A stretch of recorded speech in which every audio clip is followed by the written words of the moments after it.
कर्मवीर जंगल मन की बात, रेडियो कर्मवीर हम हैं आपके साथ। रेडियो कर्मवीर जनगण मन की बात।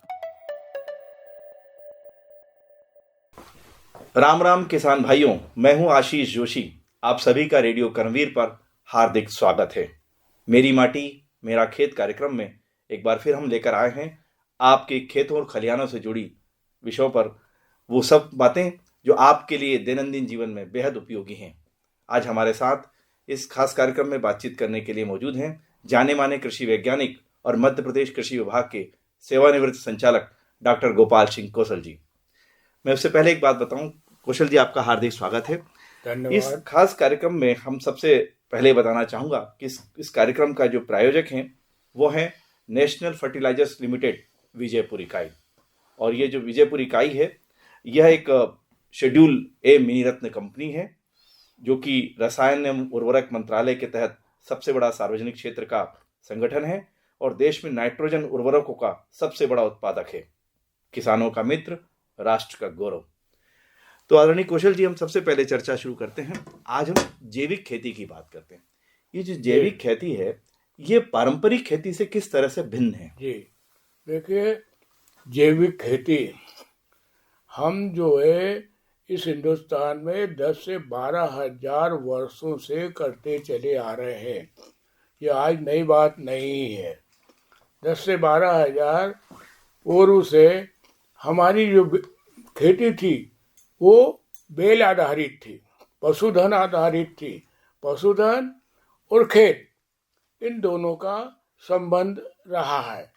और जो भी हम पशुधन पालते हैं वो पशुधन का जो गोबर, गोमूत्र वो निकलता है, वो खेती में काम आता है। और सेक से जो उत्पादन निकला उसमें से अन्न जो है, अनाज है, वो तो हम उपयोग कर लेते हैं और भूसा वापस पशुधन तो दिया। तो ये जो आपसी संबंध है इसमें हमें बाहर की किसी भी चीज की आवश्यकता नहीं होती है। और जो हम गोबर गोमूत्र का खाद उपयोग करते रहे, हमारे किसान सब जानते हैं, और उसके फलस्वरूप हमारी जमीन की उर्वरा शक्ति बराबर बनी रही। परंतु आज जो 1964-65 में हमारे यहाँ सूखा पड़ा, अन्न की कमी हुई और हमें जो अमेरिका से माइलो, लाल ज्वार, गेहूँ आयात करना पड़ा। और वो भी वो अनाज जो वहाँ का पशुधन भी नहीं खाता था। तो उसमें बड़ा सोच आया देश में कि भाई ऐसे कैसे चलेगा। तो वो जो विदेशों की खेती थी वो हमने तब अपनाई। और विदेशों में तो पशुधन का सवाल ही नहीं होता है। और 1990 में आते आते हमारी जमीन अब बंजर होने लग गई। और ये सबसे ज़्यादा नुकसान जो हुआ पंजाब, हरियाणा और वेस्टर्न यूपी में, क्योंकि इन लोगों ने सबसे पहले इसको अपनाया। वहाँ की ज़मीन में वो था, पानी भी था, तो वो रासायनिक खेती चल गई। परंतु वो धीरे धीरे धीरे उनको लगा कि अब तो साहब हमारी वो खराब हो रही है और इसकी दूसरी दिशा में सोचना पड़ेगा। जैसा कि आप कह रहे हैं कि 1970 के दशक से भारत में रासायनिक खेती अगर हम कहें तो चूंकि उस परिस्थिति जन्य हमने उस खेती की तरफ हमने बढ़े, लेकिन आज भी हम अगर हमारे जो किसान भाई हैं, जैसा आपने कहा कि वो जो घूरे में मतलब एक जहाँ पर वो गाय का गोबर है, भैंस का गोबर है डालते हैं और उसके बाद वो इकट्ठा होता है, लेकिन वो कंपोस्ट वो सोचते हैं कि यही खाद बन गया। और आपने कहा कि वो गलत समय पर जो है वो खेत में वो खाद डाल देते हैं जो वो है। हाँ। और वो कंपोस्ट उसको नहीं होता, इसके कारण से जो लाभ मिलना चाहिए किसान भाइयों को वो लाभ नहीं मिल पाता है। जी बिल्कुल नहीं मिलता है। तो हमने फिर उसके अंदर, क्योंकि क्या होता है अब जो उसको जल्दी चाहिए, 9 महीने इंतजार नहीं कर सकता, उसमें थोड़ा वो भी लगती है मेहनत। तो फिर एक मेथड बनाई, जो ने नाडेप सिस्टम बनाया, जिसके अंदर हम जो जमीन के ऊपर एक स्ट्रक्चर बनाते हैं, वो स्ट्रक्चर होता है 12 बाई चार का, तो उसके अंदर जो ईंटें जोड़ी जाती हैं वो एक के बाद एक जोड़ी जाती, जिसमें उसमें छेद बना रहे।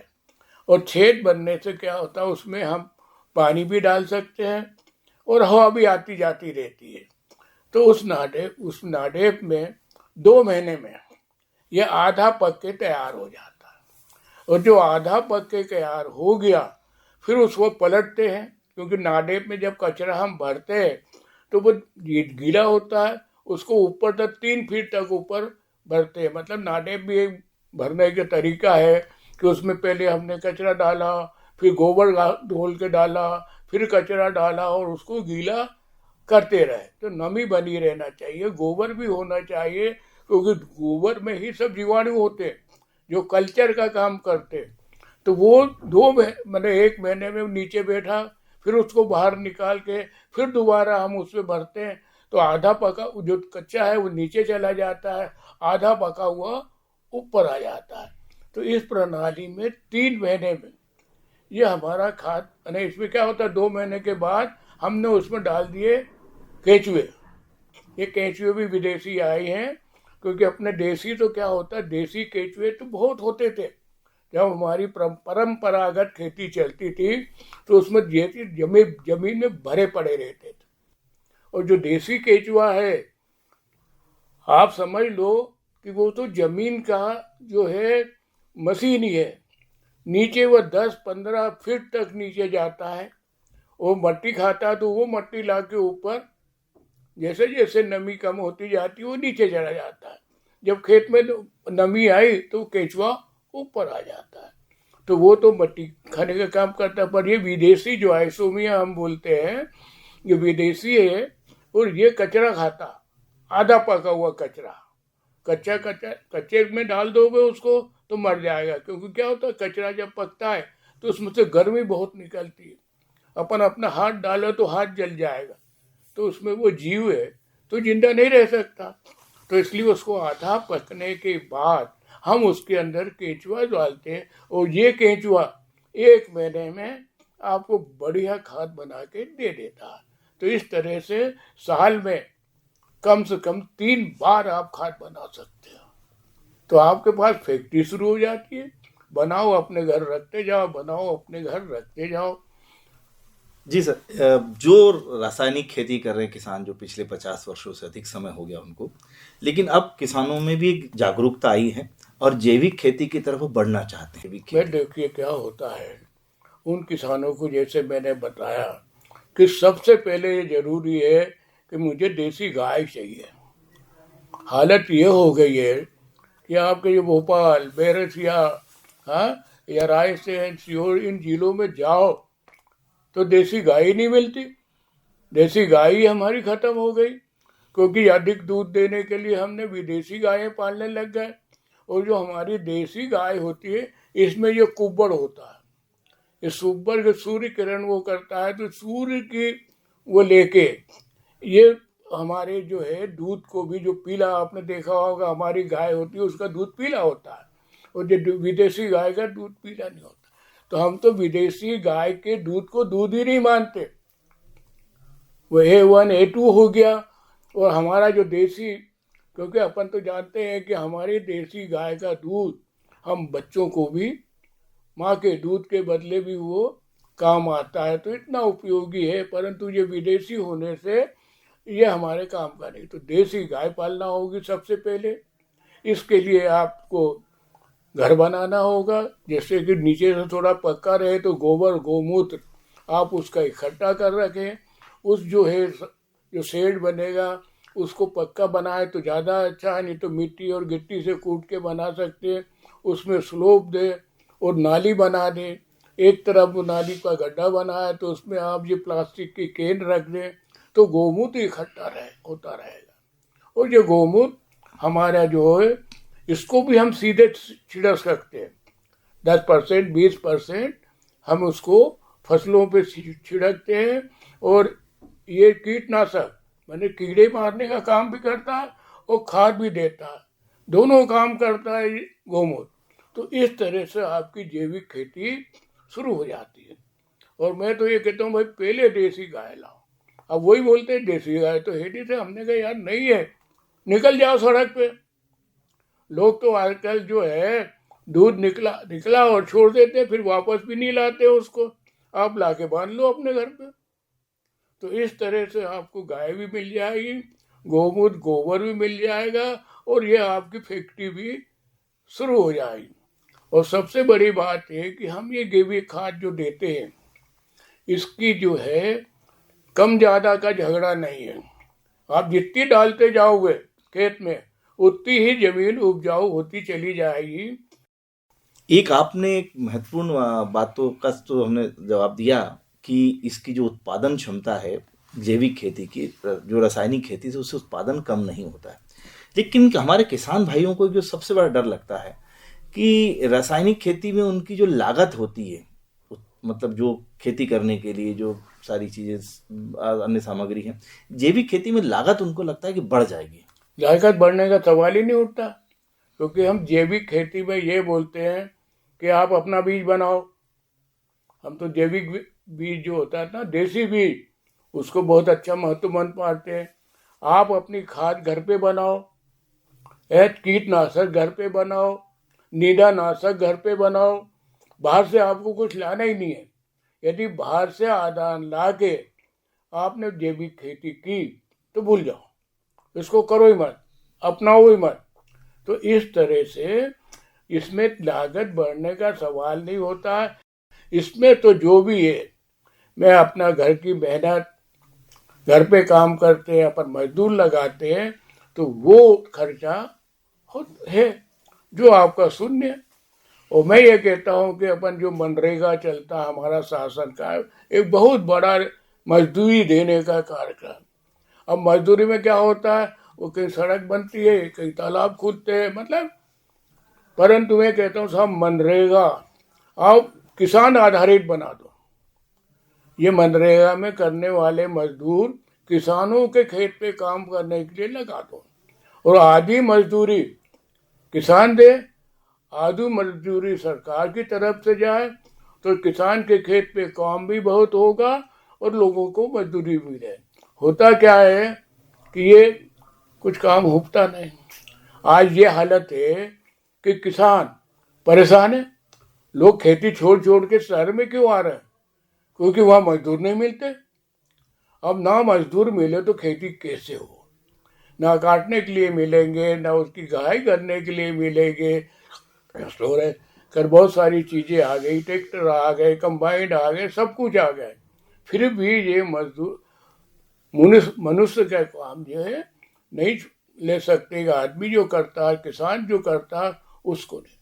तो मजदूर जरूरी है। अपन चाहे जितना ऑटोमेटाइजेशन कर दे। सर, मैं जानना चाहता हूँ, हमारे किसान भाई भी जानना चाहते हैं जो कि रासायनिक खेती अभी कर रहे हैं और जैविक खेती की तरफ बढ़ना चाहते हैं, तो उन्हें कहाँ से सहायता मिल सकती है? देखिए, इसके लिए शासन मतलब खेती बढ़ रहा है जैविक खेती की तरफ, तो इन्होंने प्रशिक्षण केंद्र खोल रखे हैं। कृषि विभाग के भी प्रशिक्षण केंद्र है। इनके जो कर्मचारी है वो भी प्रशिक्षित है, तो वो भी जानकारी उपलब्ध कराते हैं। और फिर हर जिले में एक एक दो कृषि विज्ञान केंद्र है जो यूनिवर्सिटी चलाती है, और वो वहाँ पे भी तकनीकी जानकारी मिलती है, और वहाँ भी लगातार प्रशिक्षण चलते रहते हैं। तो इसलिए वहाँ से जानकारी आपको बराबर मिलेगी। प्रशिक्षण लेंगे, आपको प्रशिक्षण में बुलाएंगे, प्रशिक्षण का पूरा खर्चा शासन उठाती है, और जानकारी मतलब अब तत्काल उपलब्ध है। और आजकल तो जो अपने पास कह रहा है कि अपन AI की बात कर रहे हैं कि आपको जो है फ़ोन पे ये भी सब जानकारी उपलब्ध है। और मैं देखता हूँ, आज पेपर कोई भी उठा के देख लो, पेपर के फ्रंट पेज पे, दूसरे पेज पे सफलता की कहानी किसानों की को होता है। जैविक खेती के जो अनुसंधान में, जैसे आपने कहा, धीरे धीरे लोगों की रुझान बढ़ रहा है, लोग भी जैविक खेती के जो उत्पाद हैं उनको खरीदने में रुचि दिखा रहे हैं। तो ऐसे में जैविक खेती पर जो अनुसंधान के काम है, रिसर्च के काम है, इसमें और निवेश की आपको लगता है कि जरूरत है? और ज्यादा हमको निवेश करना चाहिए? बहुत ज्यादा जरूरत है साहब। निवेश रिसर्च तो हर एक पे होना चाहिए। आज मुझसे कोई लोग पूछ लेता कि आप बताइए साहब कि नाइट्रस ऑक्साइड से क्या नुकसान हो रहा है आपके शरीर को, उत्पादन पे क्या असर पड़ रहा है। तो ये अनुसंधान होगा, अपन जो साइंटिफिक युग में है तो उसके पीछे जो है ना वो होना चाहिए। रोज अपने को जैसे आता है कि नहीं साहब आज कैंसर की हम 2 नई दवाइयाँ निकाल दी, काहे से निकली? अनुसंधान से निकली। कल ही मैं पढ़ रहा था कि साहब जो अपन ने निकाली कैंसर की दवा उसके अंदर डायबिटीज भी ठीक होता रहता है, तो वो डायबिटीज को भी कंट्रोल करता है। तो वो इस तरह से अनुसंधान के बिना तो चूज संबंध है ही नहीं। अनुसंधान तो आपको करना पड़ेगा। और जो हम कृषि महाविद्यालय, विश्वविद्यालय या अनुसंधान केंद्र है उनको तो नाम मात्र का पैसा दे रहे रिसर्च करने के लिए, जबकि इसके ऊपर हमें ज़्यादा से ज़्यादा पैसा खर्चा करना चाहिए। अनुसंधान केंद्रों को अपन पैसा देना चाहिए, जिससे वो इस उत्पादन पे भी काम कर सकते हैं, उनके नुकसानों के बचाव की काम भी कर सकते हैं। एक बड़ी समस्या इस समय हम देख रहे हैं कि ग्रामीण क्षेत्र में भी और हाईवेज पे भी जो लोग अपने मवेशियों को खुला छोड़ देते हैं और बड़े एक्सीडेंट के कारण बन रहे हैं। इस जैविक खेती से पशु कल्याण का कुछ काम में उपयोगी होगा? क्या बात कर रहे हो आप? मैंने जो अपने उसमें बताया कि देसी गाय के बिना तो मेरी जैविक खेती हो ही नहीं सकती। और देसी गाय क्या होता है, दूध बहुत ज्यादा तो देती रही है। किसान ने जब तक वो दूध देती रही तब तक हमने घर में बांधा और बाद में छोड़ दिया। तो अभी जाओ जैसे इंदौर देवास रोड, इंदौर भोपाल रोड ही है अपना, तो आप देखिए कि सोनकच्छ के आगे इतने मवेशी मिलेंगे कि आपको गाड़ी नहीं चला सकते। तो इसलिए इनको जब उत्पादक बना दोगे, इनसे खाद बनाने लग जाओगे, फैक्ट्री खुल जाएगी तो कौन छोड़ेगा बाहर। तो वहाँ पे इनका वो उड़ने लगेगा और हमारे जो एक्सीडेंट वगैरह है जो काफ़ी हद तक कम हो जाए। तो हमें बहुत जोर देना चाहिए। और दूसरी बात जो मैं कहता हूँ कि भैया मुझे ये पशुधन तो मेरा इनपुट है, आदान है, तो इनके लिए आप जो है किसानों को बायोगैस प्लांट बनता है, बायोगैस प्लांट बनाने के लिए मैं कहता हूँ फ्री में लगा दो। हम लेकिन अगर दूसरी बात करें सरकार के स्तर पर, सरकार जैविक खेती को किस तरीके से जो है वो बढ़ावा दे रही है, तो उसमें सर एक हम जानना चाहते हैं कि 2018 का जो फॉर्म बिल आया था उसमें किस तरीके से जैविक उनको जो है प्रावधान दिए गए हैं। तो फॉर्म बिल में इस जैविक खेती के ऊपर कुछ नहीं है और जैविक खेती के ऊपर अब नई पॉलिसी वगैरह बन रही है। बाकी हमारे जितने तिलहन दलहन और खाद्यान्न है वो सब हमारी चीज के लिए बहुत।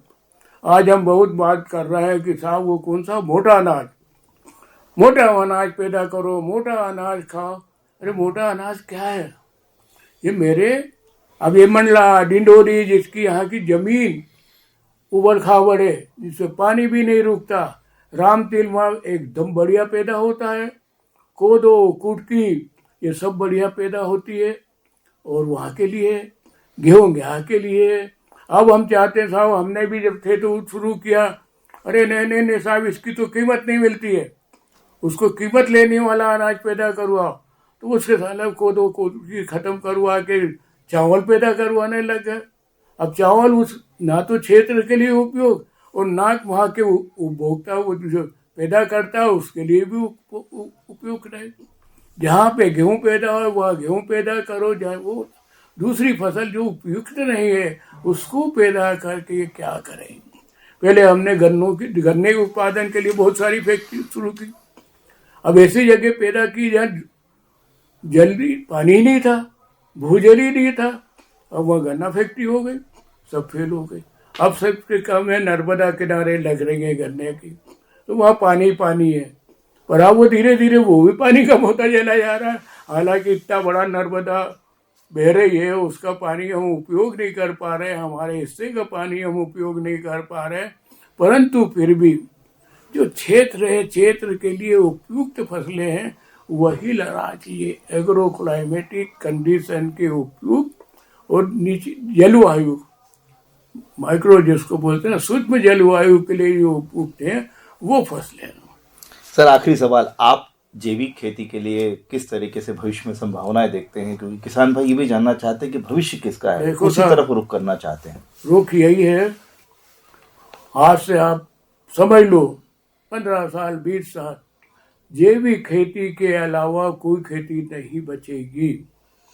इसी से मेरी जमीन बंजर होने से बचेगी, मेरी उसका स्वास्थ्य ठीक होगा, जमीन का स्वास्थ्य होगा ठीक तो मेरा स्वास्थ्य ठीक रहेगा, तो मैं भी सरवाइव करूँगा। इसलिए धीरे धीरे धीरे ये विश्व में आज हमारे पास क्या हो रहा है, ये जैविक महंगा क्यों हो रहा है? एक्सपोर्ट हो रहा था। हमारे यहाँ गुड़ बनता है, नरसिंहपुर में भी कई किसान हमने पैदा किए, यही 82 अभी गुड़ आता है। आपका जो केमिकल वाला गुड़ 40 रुपये बिकता है, वो 80 रुपये बिकता है। 80 रुपये बिकता है। अरब कंट्री को नरसिंहपुर वाला बहुत एक्सपोर्ट करता है। वो गार्डर वाला में तो रेलवे स्टेशन पे रेलवे अथॉरिटी ने उसको दुकान अलाट कर दी है, जिसके ऊपर वो जैविक गुड़ देता है। तो बहुत जैविक ये पैदा कर रहे हैं, एक्सपोर्ट भी कर रहे हैं। विदेशी क्यों मांग रहे हैं भाई, इतनी महंगी चीज वो वहाँ क्यों खरीद रहे हैं? तो वो सब इसलिए कि स्वास्थ्य के लिए सबसे, और स्वास्थ्य सबसे बड़ी चीज है। सर, हमें और हमारे किसान भाइयों को इतनी महत्वपूर्ण जानकारी देने के लिए आपका बहुत बहुत धन्यवाद। रेडियो कर्मवीर के इस खास कार्यक्रम में मेरी माटी मेरा खेत, जिसके प्रायोजक हैं नेशनल फर्टिलाइजर्स लिमिटेड, उसमें आपने एक महत्वपूर्ण जानकारी हमारे डॉक्टर GS कौशल साहब से सुनी। अभी के लिए इतना ही। आप सुनते रहिए रेडियो कर्मवीर 90.0 FM। अभी दीजिए हमें इजाजत। बहुत बहुत धन्यवाद। आओ हम सब थामे हाथ, गाँव शहर के करेंगे बात, खेतों और खलियानों से जुड़कर करेंगे जनगण मन की बात। 90.0 FM। रेडियो कर्मवीर सुन रहे हैं आप, रेडियो कर्मवीर जनगण मन की बात। रेडियो कर्मवीर हम हैं आपके साथ। रेडियो कर्मवीर जनगण मन की बात।